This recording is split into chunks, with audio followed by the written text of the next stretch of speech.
Hello students, welcome to Shine India Academy. I am Rama Devi, Faculty of English. నేను APPSC, TGPSC, groups, SI constable, SSC banking వాళ్ళకి teach చేస్తాను. Shine India academy రేపటి నుంచి APPSC, TGPSC, group 2 new course start చేయబోతున్నారు. Right, so దాంట్లో మనకి history will be dealt by Sayeed sir, and then economy will be dealt by Ramana Reddy sir. Santosh sir మనకి polity తీసుకుంటారు, and Narasimha sir geography తీసుకుంటారు, Ishaq sir mental ability తీసుకుంటారు, Shankar Reddy sir society తీసుకుంటారు, and Venu sir general science తీసుకుంటారు. And ఇంగ్లీష్కి వచ్చేసరికి నేను డీల్ చేస్తాను. సో ఈ బ్యాచ్ అనేది మనకి 6 months డ్యూరేషన్ ఉంటుంది. 6 months డ్యూరేషన్లో ఏం జరుగుతుంది అంటే డైలీ క్లాసెస్ జరుగుతాయి. క్లాసెస్ జరిగిన వెంటనే, అంటే ఈరోజు క్లాస్ జరిగింది అనుకోండి, రేపు దానికి సంబంధించి టెస్ట్, అంటే ఆ టాపిక్కి సంబంధించి టెస్ట్లు కూడా పెడతారు. రైట్, సో అలా మనం ఎన్ని టెస్ట్లు రాసుకోవచ్చు అంటే 250 టెస్ట్లు రాసుకోవచ్చు. రైట్, సో February 3rd నుంచి స్టార్ట్ అవ్వబోతుంది. జాయిన్ అయ్యే ముందు మీరు ఈ డెమో క్లాసెస్ని అటెండ్ అవ్వచ్చు. ఆ డెమో క్లాసెస్ అనేవి మనకి 3rd నుంచి 9th వరకు ఉంటుంది. డెమో క్లాసెస్ చూసిన తర్వాత మీరు జాయిన్ అవ్వండి. ఇంకా మీకు ఏమైనా డౌట్స్ ఉంటే ఈరోజు 6 to 8 evening 6 to 8 live session జరగబోతుంది. అక్కడ అందరు ఫ్యాకల్టీస్ ఉంటారు. మీకేమైనా డౌట్స్ ఉంటే మీరు కాల్ చేసి మీ డౌట్స్ని క్లారిఫై చేసి. ఇంగ్లీష్ సెక్షన్కి వద్దాం. ఫస్ట్ గ్రూప్ 2లో ఇంగ్లీష్ అనే ఇంపార్టెన్స్, ఇంగ్లీష్ సబ్జెక్ట్ యొక్క ఇంపార్టెన్స్ ఏంటి? జనరలీ గ్రూప్ 2 పిల్లలు ఏం చేస్తారంటే GS ఎక్కువ చదివేస్తారు. ఓకే, మెంటల్ ఎబిలిటీ కాస్త చదువుతారు, ఎందుకంటే రీజనింగ్ పార్ట్ ఎక్కువ ఉంటుంది కాబట్టి. టఫ్ ఏమి ఉండదు, ఈజీగా నేర్చుకోవచ్చు. కానీ బాగా నెగ్లెక్ట్ చేసే సబ్జెక్ట్ ఏంటి అంటే ఇంగ్లీష్. ఓకే, కానీ ఇంగ్లీష్ మీరు అనుకున్నంత టఫ్ ఏమి ఉండదు. నేను దాన్ని చాలా ఈజీగా, ఇంతేనా తెలుగు మీడియం స్టూడెంట్స్ కూడా అరే ఇంగ్లీష్ని ఇంత ఈజీగా మనం చదువుకోవచ్చా అని అనిపించేలాగా నేను మీకు నేర్పిస్తాను. Okay, right. సో ఫస్ట్ అసలు మనం ఏ సబ్జెక్ట్కి ప్రిపేర్ అవ్వాలనుకున్నా, ఏ సబ్జెక్ట్ అయినా, ఏ ఎగ్జామ్ అయినా అవ్వండి, మన అప్రోచ్ ఎలా ఉండాలంటే ఫస్ట్ సిలబస్ చూసుకోవాలి. సో సిలబస్లో అసలు ఏమేమి ఉన్నాయి, ఏమేమి కంటెంట్స్ ఉన్నాయి, సిలబస్ మొత్తం చూసుకోవాలి. సిలబస్ చూసుకున్న తర్వాత నెక్స్ట్ మనం ఏం చేయాలంటే ప్రీవియస్ ఇయర్ క్వశ్చన్స్ని అనలైజ్ చేయాలంటే క్వశ్చన్స్ ఏ విధంగా ఇస్తున్నాడు, ఎలా ఇస్తున్నాడు, ఈజీగా ఇస్తున్నాడా, మోడరేట్గా ఇస్తున్నాడా, ఏ ఏరియాస్ నుంచి ఇస్తున్నాడు, ఏ విధంగా ఇస్తున్నాడు, 1 liners ఇస్తున్నాడా, లేకపోతే 4 statements ఇచ్చి, ఇప్పుడు TGPSC అలాగే చేస్తాడు కదా, వాళ్ళ లెవెల్ని పెంచాడు. ఓకే, సో ఇంతకుముందు ఏం చేస్తాడంటే జస్ట్ 1 liners, అంటే ఒక క్వశ్చన్ ఇచ్చి కింద 4 ఆప్షన్స్ ఉండేవి. ఆ 4 ఆప్షన్స్లో మనం సెలెక్ట్ చేసుకోవాలి. కానీ ఇప్పుడు ఏం చేస్తాడు, పాస్ట్ ఎగ్జామ్స్ కనుక, అంటే మనం రీసెంట్ ఎగ్జామ్స్ కనుక చూసుకుంటే క్వశ్చన్ ఇచ్చి 4 statements ఇచ్చి మళ్ళీ కింద ఆప్షన్స్ ఇస్తాడు, like A and B, B and C అలా ఇస్తున్నాడు. ఇంగ్లీష్ కూడా సేమ్. లాస్ట్ టైం మొన్న కండక్ట్ చేసిన గ్రూప్ 2 ఇంగ్లీష్ క్వశ్చన్ పేపర్ కనుక చూస్తే సేమ్ అదే ప్యాటర్న్, GSలో ఎలా అయితే ప్యాటర్న్ వాడు ఫాలో అయ్యాడో సేమ్ ఇంగ్లీష్ కూడా అదే ఫాలో అయ్యాడు. రైట్, సో ఫస్ట్ అసలు సిలబస్ చూద్దాం. Syllabus, PYQs and then books, like material, ఏ మెటీరియల్ చదవాలి. నేను మెటీరియల్ వచ్చేసరికి జస్ట్ మన క్లాస్ రూమ్లో నేను చెప్పే మెటీరియల్ సరిపోతుంది, ఇంకా మీరు ఏది కూడా రెఫర్ చేయాల్సిన అవసరం లేదు. ఈ మెటీరియల్ ప్లస్ ప్రాక్టీస్ క్వశ్చన్స్ చేస్తే సరిపోతుంది. సరే, సిలబస్ చూద్దాం. మెయిన్గా అసలు ఇంగ్లీష్ అనగానే 3 major కాంపోనెంట్స్ ఉంటాయి, ఆర్ 3 major టాపిక్స్ ఉంటాయి. ఏంటది అంటే ఫస్ట్ గ్రామర్. ఓకే, గ్రామర్ అంటే మన రూల్స్ ఉంటాయి కదా, parts of speech, tenses, verb, active, passive చూద్దాం. అసలు ఏం కాంపోనెంట్స్ ఉంటాయి, మళ్ళీ గ్రామర్లో కూడా మనం ఏం నేర్చుకోవాలి. నెక్స్ట్ వొకాబ్యులరీ అంటే ఏంటి, వర్డ్స్ ఇస్తాడు, వర్డ్స్ యొక్క సినోనిమ్స్ కానీ యాంటనిమ్స్, అంటే సేమ్ మీనింగా లేకపోతే ఆపోజిట్ మీనింగా, ఇడియమ్స్ ఇలాంటివి ఉంటాయి, అవి ఏంటో కూడా చూద్దాం. తర్వాత లాస్ట్ వచ్చేసరికి కాంప్రిహెన్షన్ పార్ట్. సరే, ఇప్పుడు ఒక్కొక్క దాని గురించి మనం ఏం చేద్దామంటే డీటెయిల్గా స్టడీ చేయాలి. రైట్, సో ఫస్ట్ అసలు గ్రామర్లో మనం ఏం నేర్చుకోవాలి, జస్ట్ ఒక 100 rules చదువుకొని వెళ్ళిపోతే సరిపోతుందా? అస్సలు కుదరదు. సో ఈచ్ అండ్ ఎవ్రీథింగ్, అంటే గ్రామర్లో ఉన్న ప్రతి ఒక్క కాంపోనెంట్ గురించి మనం డీటెయిల్గా స్టడీ చేయాలి. రైట్, ఫస్ట్ అసలు గ్రామర్కి వచ్చేసరికి మీరు మొదలు పెట్టాల్సింది ఎక్కడి నుంచి అంటే సెంటెన్స్.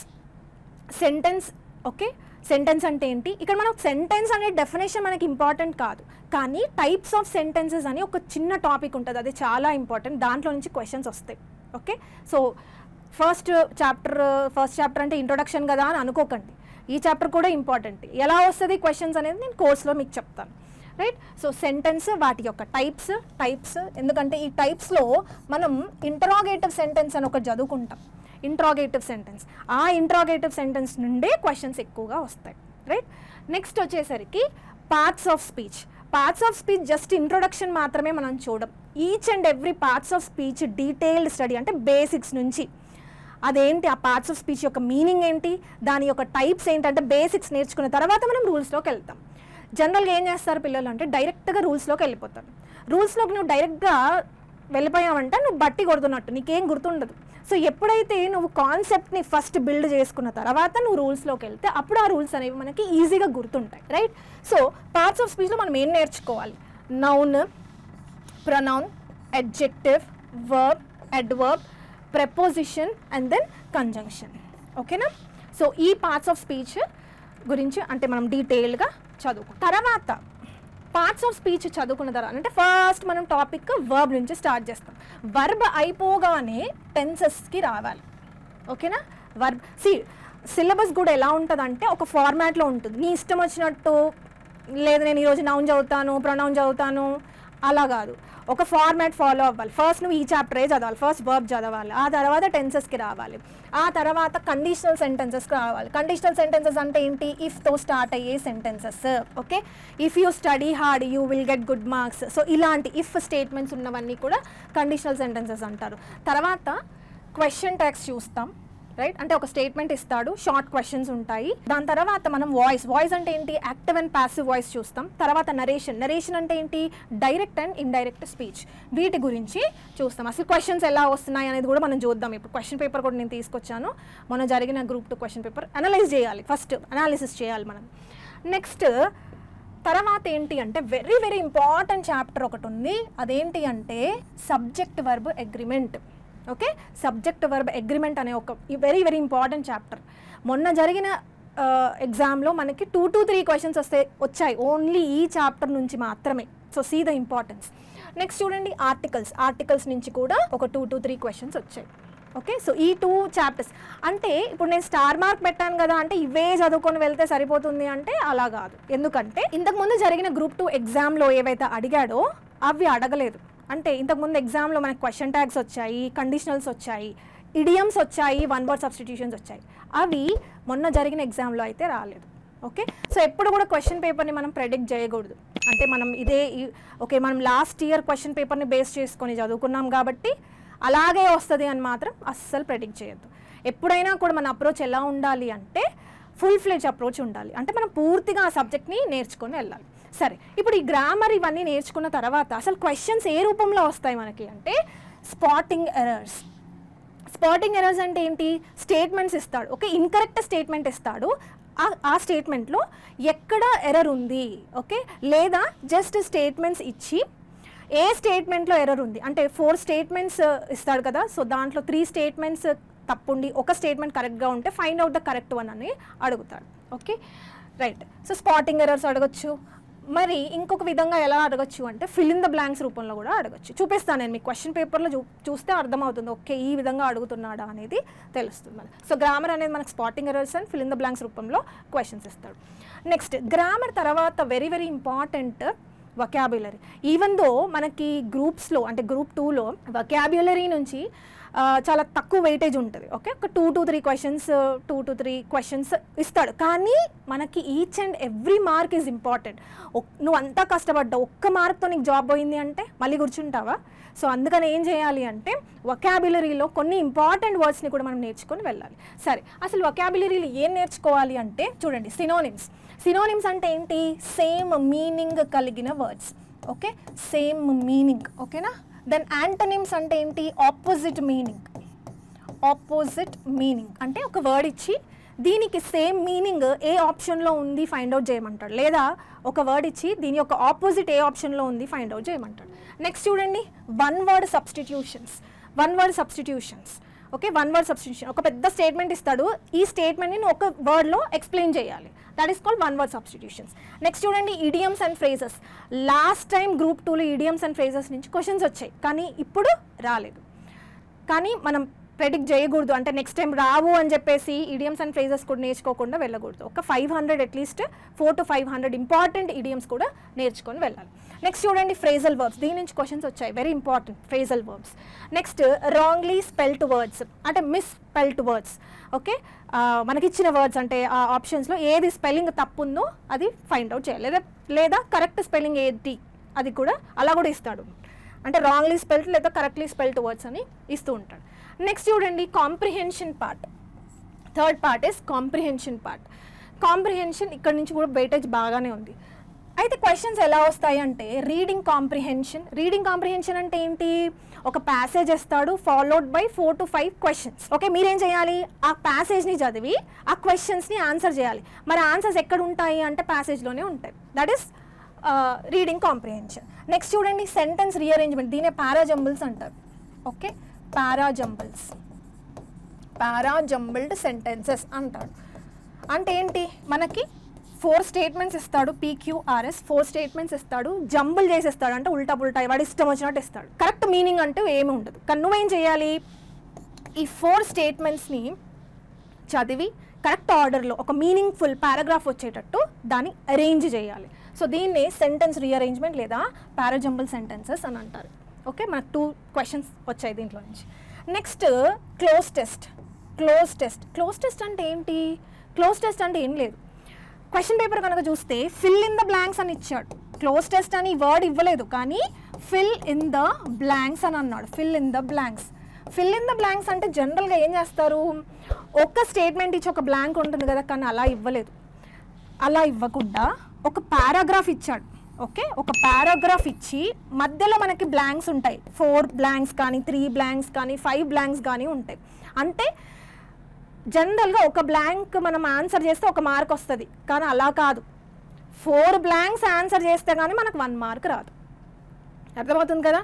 సో అంటే క్వశ్చన్ పేపర్ చూడండి, జస్ట్ 1 లైనర్ క్వశ్చన్స్ కూడా మనకి ఎక్కడ కనిపించవు.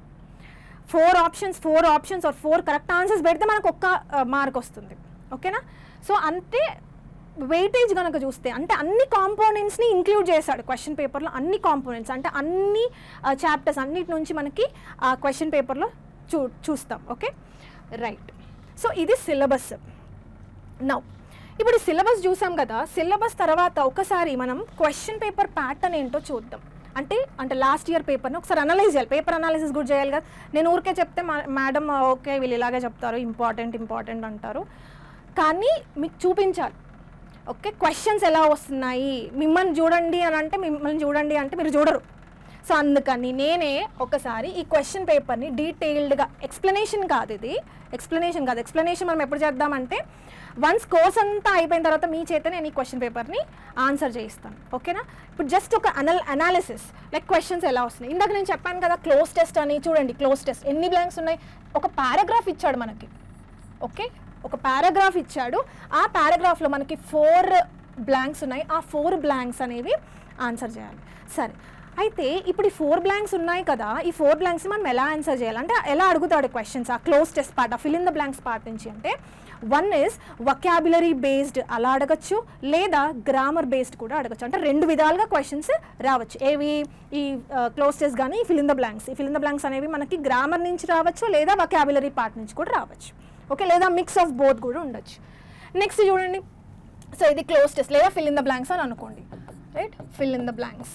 రైట్, నెక్స్ట్ చూడండి, నెక్స్ట్ కూడా అంతే. నెక్స్ట్ కూడా పారాగ్రాఫ్ 4 ఆప్షన్స్ ఉన్నాయి. ఈ 4 బ్లాంక్స్ చేస్తే కానీ మనకి 1 మార్క్ వస్తుంది. రైట్, సో నెక్స్ట్ చూడండి, see here meaningful paragraph ABCDE 5 statements ఇచ్చాడు. 4 or 5 స్టేట్మెంట్స్ ఎన్నైనా ఇవ్వచ్చు. ఓకే, సో జనరల్గా 4 to 5 స్టేట్మెంట్స్ ఉంటాయి. ఇక్కడ మనకి ఇచ్చారని అంటే 5 స్టేట్మెంట్స్ ఇచ్చాడు. వీటిని మనం కరెక్ట్ ఆర్డర్లో అరేంజ్ చేయాలి. ఎలా అరేంజ్ చేయాలి అంటే మనకు మంచి బ్యూటిఫుల్ ట్రిక్స్ ఉన్నాయి. ఆ ట్రిక్స్ని మనం ఫాలో అవుతే కనుక ఈ పారాజంబుల్స్ అనేవి ఈజీగా మనం చేయొచ్చు. అయితే మొన్న Group 4 ఎగ్జామ్ జరిగింది, లాస్ట్ టైం Group 4 ఎగ్జామ్ జరిగింది. మనకు పారాజంబుల్స్ నుంచి ఎన్నో క్వశ్చన్స్ వచ్చాయి. రైట్, సో ఆ పేపర్ చాలా ఈజీగా ఉన్నా కూడా స్టూడెంట్స్ చేయలేకపోయారు. సో అసలు ఏంటి అంటే దానికి రీజన్ ఏంటి అంటే కాన్సెప్చువల్ బిల్డ్ అనేది లేదు. సో అందుకని మనం ఏం చేయాలి, సిలబస్ని మొత్తం ఫస్ట్ పూర్తిగా నేర్చుకున్న తర్వాత ఇక్కడికి రావాలి. నెక్స్ట్ ఇంకొక స్టేట్మెంట్ కూడా వచ్చింది చూడండి, ఇంకొక క్వశ్చన్ కూడా వచ్చింది పారాజంబుల్స్ నుంచి. అయితే పారాజంబుల్స్లో మనకు 2 రకాలుగా అడుగుతాడు. 5 స్టేట్మెంట్స్ ఇస్తాడు, లేదా first statement and then last statement వాడే ఇచ్చేస్తాడు స్టాటిక్. ఓకే, స్టాటిక్ అవేం మార్చకూడదు. మనం మార్చాల్సింది ఏంటి అంటే ఈ ఫస్ట్ అండ్ 7th స్టేట్మెంట్ మధ్యలో ఉన్న 5 స్టేట్మెంట్స్ని అంటే అరేంజ్ చేయాలి, కరెక్ట్ ఫామ్లో అరేంజ్ చేయాలి. అలా కూడా ఇవ్వచ్చు. నెక్స్ట్ చూడండి, అగైన్ మళ్ళీ క్లోజ్ టెస్ట్ వచ్చింది. చూసారా, 2 పారాజంబుల్స్ 3 క్లోజ్ టెస్ట్లు వచ్చాయి, అంటే ఫిల్ ఇన్ ద బ్లాంక్స్ వచ్చాయి. సో సేమ్ ఇక్కడ కూడా అంతే, ఒక పారాగ్రాఫ్ ఇచ్చాడు, బ్లాంక్స్ ఇచ్చాడు, ఆ బ్లాంక్స్ నుంచి మనం కరెక్ట్ ఆన్సర్ని ఫైండ్ అవుట్ చేయాలి. నెక్స్ట్ చూడండి, again one more question. See here, నేను ఇందాక మీకు గ్రామర్ యొక్క కాంపోనెంట్స్ ఎక్స్ప్లెయిన్ చేశాను కదా. సో గ్రామర్ నుంచి క్వశ్చన్స్ ఎలా వస్తాయంటే ఒకటి స్పాటింగ్ ఎర్రర్స్ అండ్ ఇంకొకటి ఫిల్ ఇన్ ద బ్లాంక్స్ అని చెప్పాను. ఇక్కడ చూడండి, ఫిల్ ఇన్ ద బ్లాంక్స్. కానీ ఏం చేయాలంట, fill in the blanks with articles, అంటే ప్యూర్లీ ఆర్టికల్ బేస్డ్ క్వశ్చన్ ఇది. ఓకే, సో పెద్ద స్టేట్మెంట్ ఇచ్చాడు, దానికి బ్లాంక్స్ ఇచ్చాడు, ఆ బ్లాంక్స్ని ఓన్లీ ఆర్టికల్స్ అనే చాప్టర్ నుంచి మాత్రమే ఈ క్వశ్చన్ వచ్చింది కాబట్టి సీ ద ఇంపార్టెన్స్. సో అంటే ఏ చాప్టర్ నుంచి ఎంత ఇంపార్టెన్స్ ఉంది, ఎంత మనం నేర్చుకోవాలి, దేన్ని నెగ్లెక్ట్ చేయకూడదు అనేది మీకు చూపించడానికి ఈ question paper analysis. See here, next preposition, incorrect use of prepositions. ఏ స్టేట్మెంట్లో ఇన్కరెక్ట్ ప్రపోజిషన్ ఉంది, సో ప్రపోజిషన్ చాప్టర్ నుంచి క్వశ్చన్ వచ్చింది. నెక్స్ట్ చూడండి, సెకండ్ దాని ఫాలోడ్ క్వశ్చనే మళ్ళీ అగైన్ ప్రపోజిషన్, సేమ్ ప్రపోజిషన్ అనే చాప్టర్ నుంచి వచ్చింది. ఓకే, నెక్స్ట్ చూడండి, see here, fill in the blanks with the suitable form of the words with options given. See ఇక్కడ మనం ఆప్షన్స్ కనుక చూస్తే వోసిఫరస్, ఫ్లాగ్డ్, కన్సిడరబుల్, అంటే ఇది vocabulary based question. Okay, grammar based కాదు, ఇది వొకాబులరీ బేస్డ్ క్వశ్చన్. నీకు ఖచ్చితంగా ఆన్సర్ తెలియాలి, వోసిఫరస్, ఫ్లాగ్డ్. ఇక్కడ ఈ క్వశ్చన్ ఆన్సర్ చేయడానికి మనకి vocabulary as well as grammar కూడా మనకి యూస్ఫుల్ అవుతుంది. ఎందుకంటే ఒక దగ్గర నౌన్ ఉంది, ఇంకొక దగ్గర అడ్జెక్టివ్ ఉంది. సో నౌన్ పెట్టాలా, అడ్జెక్టివ్ పెట్టాలా ఆ బ్లాంక్లో అనేది మన కాన్సెప్ట్ నేర్చుకున్న తర్వాత ఈ క్వశ్చన్ చేయగలుగుతాం. నెక్స్ట్ చూడండి, సీ హియర్, నెక్స్ట్ సినోనిమ్స్ అడిగాడు అనమాట, అంటే అండర్లైన్ చేశాడు. దీన్ని కరెక్ట్గా ఏ సినోనిమ్, ఏ వర్డ్ దాని సేమ్ మీనింగ్ ఉంటుంది అనేది సినోనిమ్స్ నుంచి వచ్చింది. అండ్ నెక్స్ట్ వచ్చేసరికి fill in the blanks, again చూడండి, ఆర్టికల్స్ నుంచే వచ్చింది. ఆర్టికల్స్ నుంచి మరొక క్వశ్చన్. సో ప్రపోజిషన్ నుంచి 2 క్వశ్చన్స్ వచ్చాయి, ఆర్టికల్స్ నుంచి 2 క్వశ్చన్స్ వచ్చాయి. ఓకే, ఏ ఎగ్జామ్ అయినా తీసుకోండి, preposition, articles and subject verb agreement, ఈ 3 అనేవి చాలా important chapters. And no doubt tenses నుంచి అయితే ఖచ్చితంగా వస్తుంది. నెక్స్ట్ చూడండి, సీ హియర్, నెక్స్ట్ ఏంటంటే టెన్సెస్ నుంచి ఇచ్చాడు క్వశ్చన్. తర్వాత వర్బ్ ఫామ్, వర్బ్ అంటే అగైన్ టెన్సెస్. సో టెన్సెస్ నుంచి 2 క్వశ్చన్స్ వచ్చాయి. నెక్స్ట్ చూడండి, ఇక్కడ సబ్జెక్ట్ వర్బ్ అగ్రిమెంట్, నేను చెప్పాను కదా వెరీ ఇంపార్టెంట్ చాప్టర్ అని చెప్పేసి. సో సబ్జెక్ట్ వర్బ్ అగ్రిమెంట్ నుంచి 2 క్వశ్చన్స్ వచ్చాయి. నెక్స్ట్ వాయిస్, సీ హియర్, జనరల్గా ఈ voice and direct and indirect స్పీచ్లో నుంచి క్వశ్చన్స్ ఎలా ఇచ్చాడు చూడండి. జనరల్ ఒక స్టేట్మెంట్ ఇచ్చి మనకి ABCD అని 4 ఆప్షన్స్ ఇస్తే ఒకటి సెలెక్ట్ చేసుకోవడం అనేది ఈజీ, కానీ అలా ఇవ్వలేదు. వాడు ఏం చేశాడంటే పాసివ్ ఫామే ఇచ్చేసాడు. ఓకే, డైరెక్ట్గా స్టేట్మెంట్స్ ఇచ్చేసాడు. ఆ స్టేట్మెంట్స్లో ఏది కరెక్ట్, ఏది రాంగ్ అది నువ్వు ఫైండ్ అవుట్ చేయాలి. ఓకే, సో ఇలా ఇచ్చాడు అనుకోండి, ఒక స్టేట్మెంట్ ఇస్తే దాన్ని మనం ఈజీగా కన్వర్ట్ చేయొచ్చు. కానీ ఎగ్జామినర్ ఎలా ఇస్తాడు, కన్వర్ట్ చేసే ఇస్తాడు. అది కరెక్టా కాదా అనేది మనం సెలెక్ట్ చేసుకోవాలి, కరెక్ట్ ఆప్షన్ చూస్ చేసుకోవాలి. నెక్స్ట్ చూడండి, సేమ్ థింగ్, నరేషన్ అంటే డైరెక్ట్ అండ్ ఇండైరెక్ట్ స్పీచ్లో నుంచి ఒక క్వశ్చన్ వచ్చింది. ఇక్కడ చూడండి, సీ హియర్, మ్యాచ్ ద ఫాలోయింగ్లో మనకి ఏమి ఇచ్చాడు, యాంటోనిమ్స్ అంటే ఆపోజిట్స్ ఇచ్చాడు. ఓకే, ఆపోజిట్స్ ఇచ్చాడు, మ్యాచింగ్ చేసుకో. ఇక్కడ మనకి ఒక 2 ఇక్కడ మనకి 4 వర్డ్స్ అంటే 5 వర్డ్స్ యొక్క మీనింగ్స్ తెలియాల్సిన అవసరం లేదు. దాంట్లో ఒక 2 తెలిసినా కూడా ఈజీగా ఎలిమినేషన్ ప్రాసెస్తో మనం ఈజీగా ఆన్సర్ చేయొచ్చు అనమాట. సో వొకాబులరీలో మరి చాలా వర్డ్స్ ఉంటాయి కదా, ఏవి నేర్చుకోవాలి అంటే కొన్ని ఇంపార్టెంట్ ఉంటాయి. ప్రతి ఎగ్జామ్లో రిపీటెడ్గా అడిగిన కొన్ని వర్డ్స్ ఉంటాయి, ఆ వర్డ్స్ని నేర్చుకొని వెళ్తే సరిపోతుంది. నెక్స్ట్ చూడండి, అగైన్ మళ్ళీ పారాజంబుల్స్ నుంచి ఇంకో క్వశ్చన్. సో 3 క్వశ్చన్స్ వచ్చాయి, right. See here, this is again a closed test. Okay, fill in the blanks type. Paragraph ఇచ్చాడు and then blanks ఉన్నాయి. ఇక్కడ చూడండి, adverb అనే చాప్టర్ నుంచి కూడా క్వశ్చన్ ఇచ్చాడు. ఓకే, అడ్వర్బ్ జనరల్గా ఎవరు అంటే దాన్ని నెగ్లెక్ట్ చేస్తారనమాట, టెన్సెస్, ఈ ప్రపోజిషన్స్, ఆర్టికల్స్ ఇవి నేర్చుకొని వెళ్తారు. అడ్వర్బ్ల నుంచి కూడా క్వశ్చన్ వచ్చింది చూడండి. లాస్ట్ టైం గ్రూప్ 1 అంటే ఈ గ్రూప్ 1 కాకుండా లాస్ట్ టైం గ్రూప్ 1, అక్కడ కూడా మనకి అడ్వర్బ్స్కి సంబంధించి ఎర్రర్స్ అడుగుతూనే ఉన్నాడు. సో ఇంపార్టెంట్, దాన్ని కూడా మీరేం నెగ్లెక్ట్ చేయాల్సిన అవసరం లేదు. చూడండి కంజంక్షన్ నుంచి ఇచ్చాడు. ఓకే, సో కంజంక్షన్ నుంచి కూడా క్వశ్చన్ వచ్చింది, రైట్. సో ఇదన్నమాట. సో ఇప్పుడు ఈ పేపర్ని చూసిన తర్వాత మనకు అర్థం అవ్వాల్సింది ఏంటంటే, ప్రీవియస్ గ్రూప్ 2లో మనకి ఇడియమ్స్ ఇచ్చాడు, వన్ వర్డ్ సబ్స్టిట్యూషన్స్ ఇచ్చాడు. ఇక్కడ వచ్చాయా? రాలేదు. ఇక్కడ యాంటోనిమ్స్ ఎక్కువ, సినోనిమ్స్ యాంటోనిమ్స్ పైన ఎక్కువ ఫోకస్ చేశాడు. అంటే మనము పేపర్ని ప్రిడిక్ట్ చేసి ఓకే ఇవి చదువుకొని వెళ్ళిపోదాము అని అంటే యూ మే మిస్ 1 మార్క్. ఆ 1 మార్క్ కూడా మనం మిస్ కావద్దు అంటే ప్రతి టాపిక్ని కూడా మనం చదువుకొని వెళ్ళాలి, స్కిప్ చేయకూడదు. నువ్వు వన్స్ నీ టార్గెట్ ఏంటి? గ్రూప్ 2 ఆఫీసర్ అవ్వడం నీ టార్గెట్. నువ్వు వన్స్ దీంట్లోకి దిగేసావు ఇంకా, ఓకే, నీకు సెకండ్ ఆప్షన్ అంటూ ఇంకేం పెట్టుకోకూడదు. ఓకే నాకు ఇది అవ్వకపోతే ఇంకొకటి ఏదైనా ఆప్షన్ ఉందా, అలాంటి ఆప్షన్స్ ఏం పెట్టకూడదు. ఒకవేళ నువ్వు ఆప్షన్ పెట్టుకున్నావు అంటే you are unfit to this. Okay, so second thought ఏం ఉండకూడదు, నేను గ్రూప్ 2 ఆఫీసర్ అవ్వాలి. దానికోసం ప్రతి ఒక్క స్టెప్ని తీసుకోవాలి. ప్రతి ఒక్క స్టెప్ అంటే ఏంటి? ఈ స్కిప్పింగ్ మెంటాలిటీ ఉంటుంది కదా, ఓకే నాకు ఈ సబ్జెక్ట్ అంటే ఇష్టం ఉండదు వదిలేద్దాంలే, దయచేసి ఈ మెంటాలిటీని మీరు నెగ్లెక్ట్ చేయండి. అర్థమవుతుంది కదా, రైట్. సో ఇదన్నమాట సిలబస్కి సంబంధించి అండ్ దెన్ క్వశ్చన్ పేపర్కి సంబంధించి మనం చూసాము. ఇంకా మీకు ఏమైనా డౌట్స్ ఉంటే రైట్. సో ఈ సెషన్లో మనం సిలబస్ చూసాము, అలాగే పేపర్ ప్యాటర్న్ కూడా చూసాము, సిలబస్ యొక్క ఇంపార్టెన్స్ కూడా చూసాము. మెటీరియల్ అంటారా, మెటీరియల్ నేను ప్రొవైడ్ చేస్తాను, so no need to worry, right. ఇంకా మీకు ఏమైనా డౌట్స్ ఉంటే ఈరోజు 6 to 8 లైవ్ సెషన్ ఉంది. ఆ లైవ్ సెషన్లో ప్రతి ఒక్క ఫ్యాకల్టీ ఉంటారు, అక్కడ మీరు మీ క్వశ్చన్స్ అడిగి క్లారిఫై చేసుకోవచ్చు, రైట్. Thank you.